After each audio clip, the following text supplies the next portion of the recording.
Hello, welcome to my tutorial on how to get started with making your own Ethereum wallet. Um, this is pointed at beginners who have just entered crypto and want to buy into some ICOs or possibly just hold the keys to their own wallet. Before we begin, a prerequisite, it's assumed that you have a Coinbase account already and that you already have Ethereum sitting in there. That is something you must do on Coinbase or another exchange. Uh, MyEtherWallet does not support buying any tokens. They are purely just a wallet generator and a website that will help you send and receive Ethereum. So to get started, we are first going to generate a wallet. You're going to have to pick up password real fast. This is something you need to remember. If you forget this, you're going to have a bad time. So I'm going to go ahead, pick my password, generate a wallet, save your wallet file. Don't forget your password. This is super important. And now is a good time to explain what's going on. You are basically generated what's called a private key. And this is what shows ownership to your account. If anyone has a private key, they can sign off. It's like them having your checkbook, and whoever has your checkbook has access to your account to send money wherever they please. There's also a public key. They both look very similar. The difference being a public key is something you give out to people when you want to receive money from them. And there's no problems with that being out in the public. And lastly, we have a key store file. Key store file is just a file that holds your private key and public key, and it encrypts it with the password we just created. So you're going to go ahead and download that. We now have a little file down here. This is your key store file, and as this warning says, it is very important. If you don't save this file, your ETH and tokens will be lost forever. It is as serious as it sounds. If you'd like, I will show you later on ways you can back this up. An insecure way, but a safer way would be to email yourself this file. Again, I don't recommend it. There are other better ways of going around doing it, but let's promise them that we won't lose this. This key right here, do not share ever.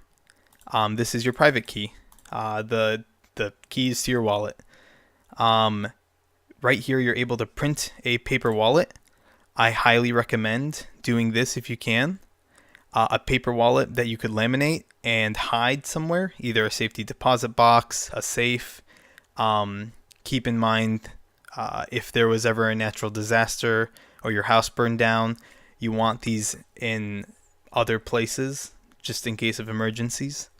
But I highly recommend you print one of these off and never show it to anyone. And just know that that is your bank account keys. So now that you've gotten this far, we're going to go ahead and save your address.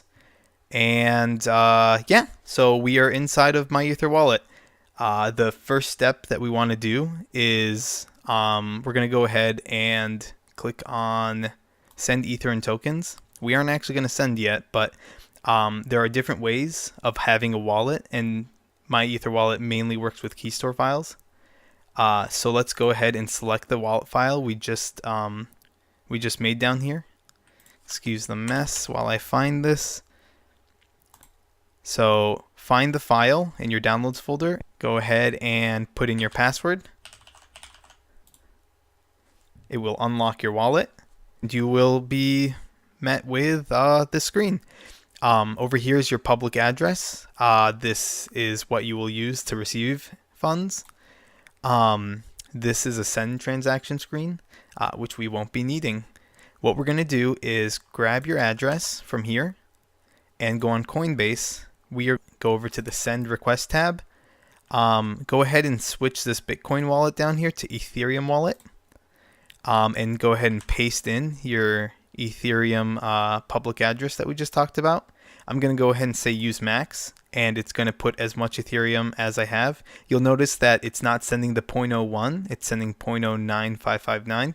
The reason behind this is because the Ethereum network has what's called gas, And every transaction and every operation on the network, whether it's just sending funds or possibly running a program on the network, costs Ether. So even to simply send funds, it will cost a small fee. Luckily, it's nothing big, so portions of a penny. We're going to go ahead and send the funds, and I'm going to put this in really fast. Okay, and we've completed the send. It should be noted that this may take a quick second, but this is a good time to go over how your public address works.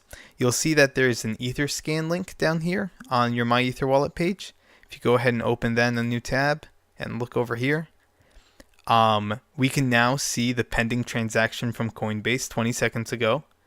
And it is the Ethereum coming in. It will update slowly. I'm going to go ahead and just refresh the page.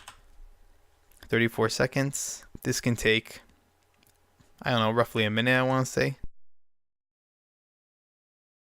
Oh, not even a minute. The funds are available. We have our 9559 Ether. We have the USD value as of right now. And we can see the transaction is finally complete. If you go over to MyEtherWallet right now, I'm going to go ahead and refresh the page and redo the key store file just so that it updates as well. Sorry.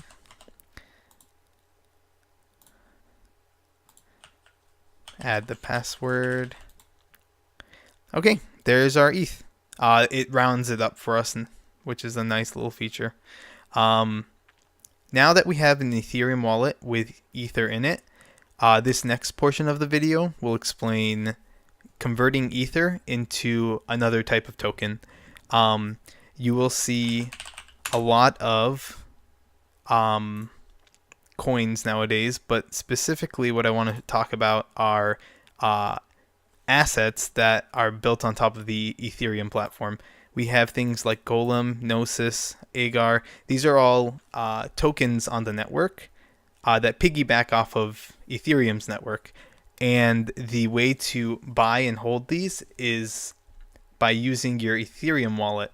So what we're going to do in this example is buy some of these tokens using or converting our Ethereum.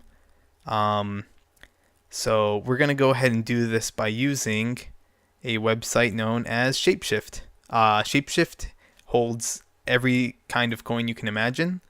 We're going to go ahead and tell them that we want to convert our Ether into singular DTV. I'm going to go ahead with precise and tell them what our deposit amount will be. We will send them 0.001. That is below the minimum limit. We're going to go ahead and bump that up to 5. There we go. So we have to give them a address to send the singular DTV to, and we also need to give them an address in case something goes wrong. So what we're going to do is grab our public address from here, go ahead and add it for the singular DTV address. And the reason why that we can send one type of coin to our Ethereum wallet that isn't Ether is because singular DTV is built on top of Ethereum, and any token that's built on top of Ethereum can be sent to the same wallet. It makes our job easier. And we're going to go ahead and say for the Ether refund address, it's the same thing. Agree to the terms and start the transaction. What will happen from here is you will be given an address, a public address to send some Ether to. They're expecting 0.005 of an Ether, and once they receive that, we will be able to get our token. Now, real fast, the gas limit, leave it at 21,000. But one thing I will say is that you can lower the gas price. Gas limit needs to stay a certain amount just so operations will run. But you can decide how much the gas costs. You could lower the price, which would get you a slower transaction. It'll take a lot more time pending, but it won't cost you a lot in fees. Or if you want it now, you could do really fast. Just for the sake of the tutorial, I'm going to put it fast, but in any case where time is not an issue, go ahead and drop that slider down here. Does not need to be higher than that. I'm going to leave this at 25 Gwei, and let's go ahead and generate our transaction. Just go ahead and send it up. We're sending ETH 0.005, make the transaction, and we are solid. So going to go over to Shapeshift, and we are going to await the deposit from here. Oh, and it got accepted super fast. That's why you put a high transaction fee. All right, the transaction is done. Our singular DTV has been sent. We can even click to see it on the blockchain. It's currently pending. Okay, awesome. The confirmation's done. The token will now show up on our account once we don't even actually have to refresh. I think we can just click on show all tokens. We need to refresh.